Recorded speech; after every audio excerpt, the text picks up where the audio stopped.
We are approaching the 1-year mark of the start of the pandemic. Can you guys believe it? And it is certainly, no question about it, added so much extra stress in our lives. So this morning in Motivational Monday, we are turning to retired Navy SEAL Rich Diviney. He's written a book. He's sharing what he's learned about overcoming stress. I love this. It's called The Attributes, 25 Hidden Drivers of Optimal Performance. And Rich joins us now. Good morning to you. Good morning. Thank you so much for having me. Absolutely. We know of what you know of what you speak, if you will. You spent 20 plus years as a Navy SEAL, and you were even in charge of training future Navy SEALs. The military has a saying. It says, train for certainty, educate for uncertainty. How much of being a Navy SEAL was dealing with, frankly, the unknown? Well, almost all of it. And what I realized is when you go through SEAL training, you spend hundreds of hours, for example, running with boats on your heads and PTing or exercising with 300-pound telephone poles and freezing in the surf zone. And I look back at my, almost 21 years in the Navy, and I did hundreds of combat missions and thousands of training evolutions, and never once did I carry a boat on my head or a telephone pole on my shoulder. And so what that told me was they weren't training us in the skills to be a Navy SEAL. They were teasing out these inherent qualities, these attributes, to see if we had what it took to do the job. And when I look at 2020 was really our own version for all of us of SEAL training. The two big differences were that none of us volunteered to be there and none of us could quit. So we all actually got a crash course in these innate qualities that actually allow us and help us to perform in any environment, but especially during stress, challenge, and uncertainty. And Rich, I mean, those attributes you say are in us. Granted, we're not all going to go on to become Navy SEALs, but they can help us achieve optimal performance no matter what's thrown our way. So you say your first thing to do is to check your engines. What are we looking for?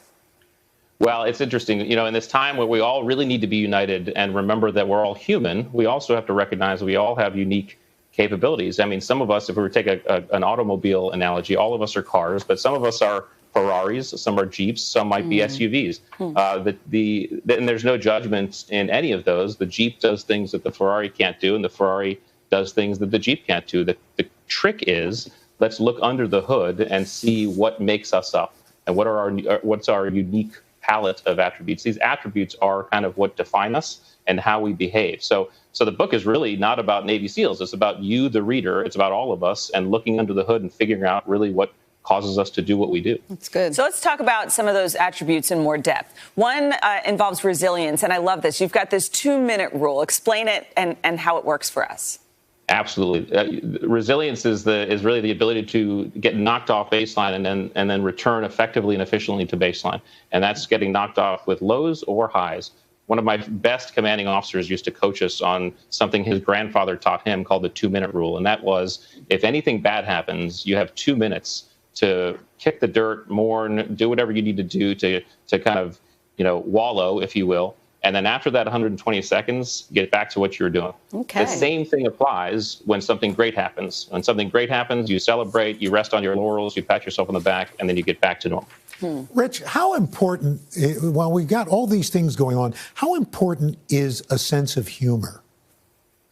A sense of humor is of utmost importance because we have to understand what laughing actually does to us. Laughing is an involuntary response that when we laugh, it creates a chemical response that makes us feel great. It masks our pain and it bonds us as human beings. And so even in SEAL training, I remember freezing in the surf zone, and the instructors would pull up a van and they offer hot chocolate and donuts and blankets for anybody who quit. And a lot of people would quit. And I remember that happening to me. And I look to my right, and the guy to my right says and yells, "Hey, do you have any chocolate glazed donuts? Because if you don't, I'm not quitting."